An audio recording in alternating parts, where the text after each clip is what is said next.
Hi, I'm Katrina, your Pilates teacher at KM Pilates.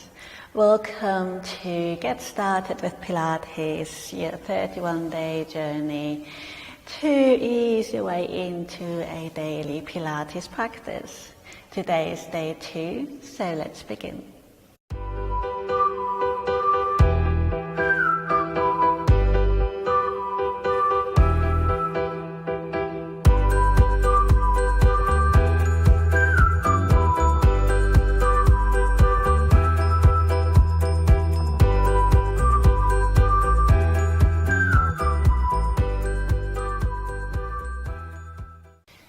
Today we will start lying down, so come onto your back, find a really comfortable position.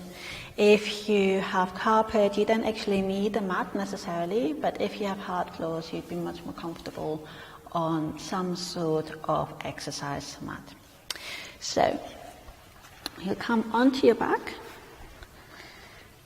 and I was going to rearrange my mic a little bit here. Good. And you always want to make sure, if you are on a mat, that you can fully extend the leg. We will do leg slides later on. So we'll start with pelvic tilts here.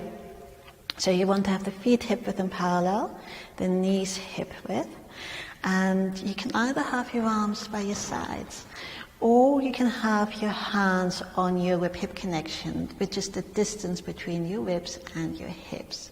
This will just give us a bit of feedback about the movement and how that affects this correlation. But if that's not comfortable for you, you can have the arms by your sides. So we start with pelvic tilts. Here we breathe in to prepare.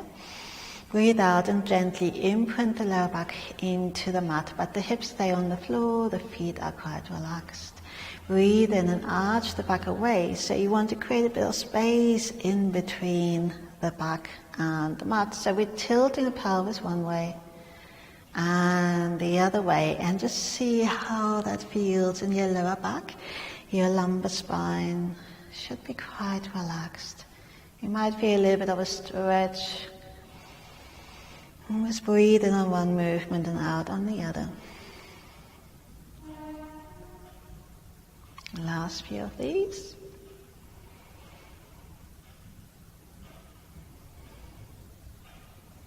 Good.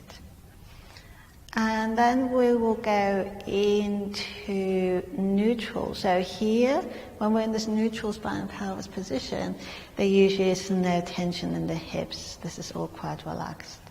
So we're not imprinting, this is quite short, we're not stretching away where this is quite wide. We find that sort of in between Goldilocks position there. And then from here, we will go into spine curl. So moving this pelvic tilt and then coming into bridge position. You might want to have the feet a bit closer towards your hips, but still hip width, and then breathe in to prepare. Breathe out, imprint, and then this time you actually lift the hips off the floor and come into bridge. Send the knees forwards, making sure that don't fall out to the sides. Keep the feet firmly on the floor, indeed let them push down a little bit, and then find this neutral. So we're not over-arcing as we might in yoga. Here you just want to create a straight line from your knees over the hips into your shoulder blades. So you just come onto your shoulder blades, not actually onto the shoulders. So the ribs are in, the chest is quite heavy. And breathe in here. And breathe out, and you want to roll the spine back down bit by bit, bone by bone, and then release again. Breathe in to prepare. Breathe out to imprint. Roll up. Try to make the breath last for the full movement. Breathe in here. And breathe out to roll down. And again, you can have the arms just on the floor by your sides if that feels good. Send the knees forwards. Push the feet gently into the floor. Breathe in here. Breathe out to roll down. If you find that your glutes or hamstrings are cramping, there are several reasons for this. So you could just find a different position for the feet. So having the feet a little bit further away from you or maybe a bit closer to you.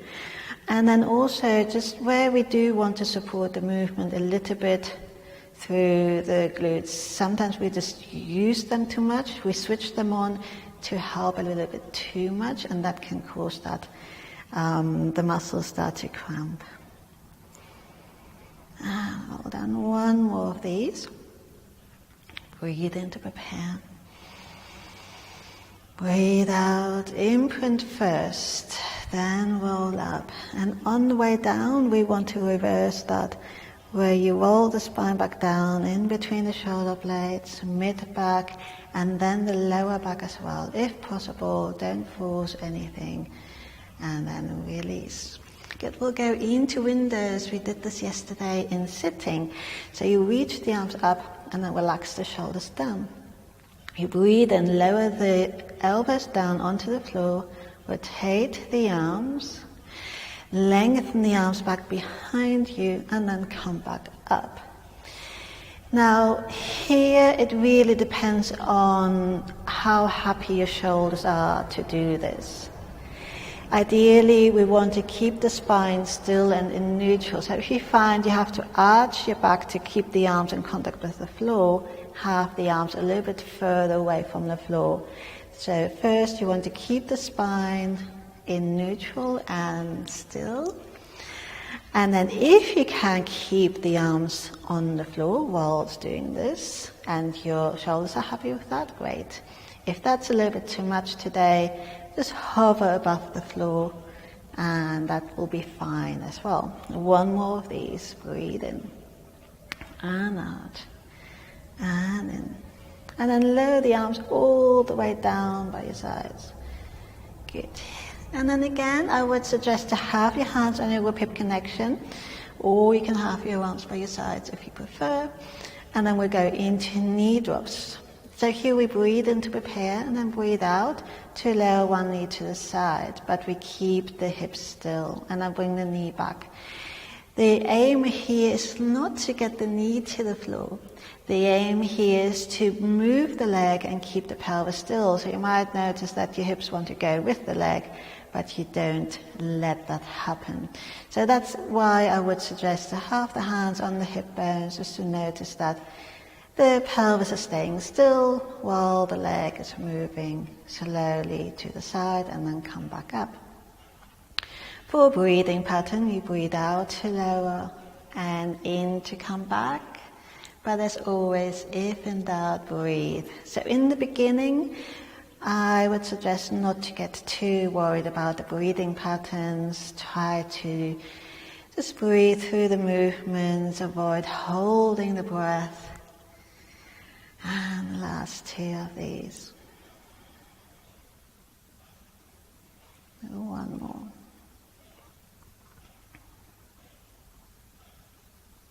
Fabulous.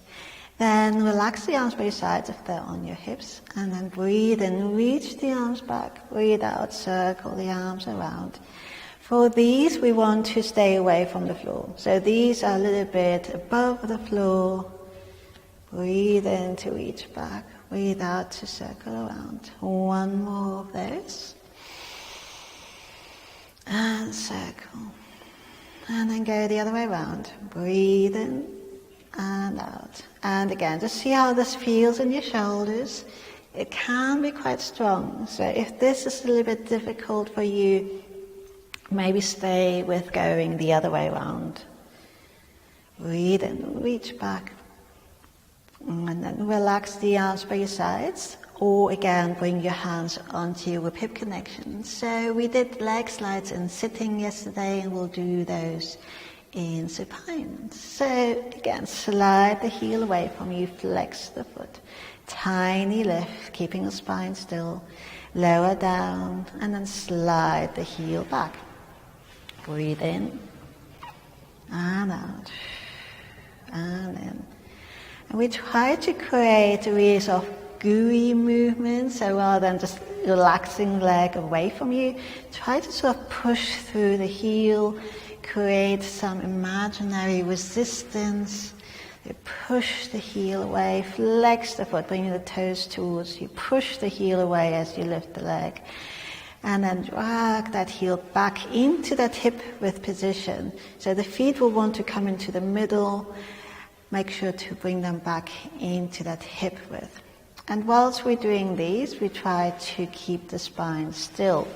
You will notice that it's tempting to maybe push the back down to lift the leg up. Make sure not to let that happen. And last two of these. We try to even out right and left. But if you're not too sure which leg started, not to worry too much about that. And then lower back down. Beautiful. We will then come into an inner thigh stretch. So if this isn't comfortable for you, find a different position, maybe just to relax the legs out or something else. So we have the feet together, relax the knees out to the side. You'll find your back might want to arch a bit, and that's fine. For this, we just want to get into a stretch.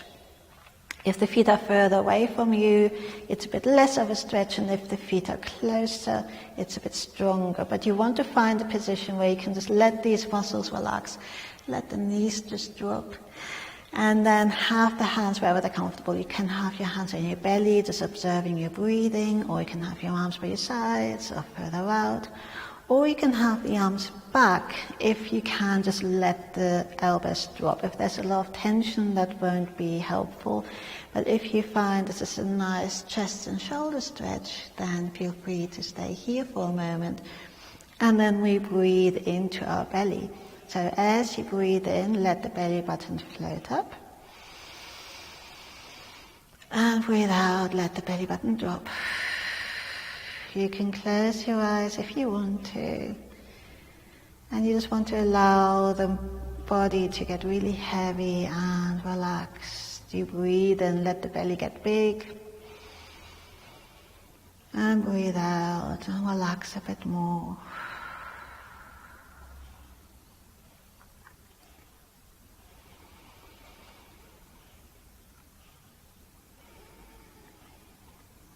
And as I said, if this inner thigh stretch isn't comfy, or after a while you feel like moving into a different position, feel free to do that at any time. So breathing into your belly, for some of you this might feel really strange. For some of you this might feel very normal. Let's see where you're at with this. And this is called diaphragmatic breathing. We allow the diaphragm to move down towards the belly. And this is one of the breathing techniques we use in Pilates. One more of these. Breathe in deeply. And out. And then maybe extend arms and legs, have a nice long stretch if that feels good. Wiggle the toes, and we're done.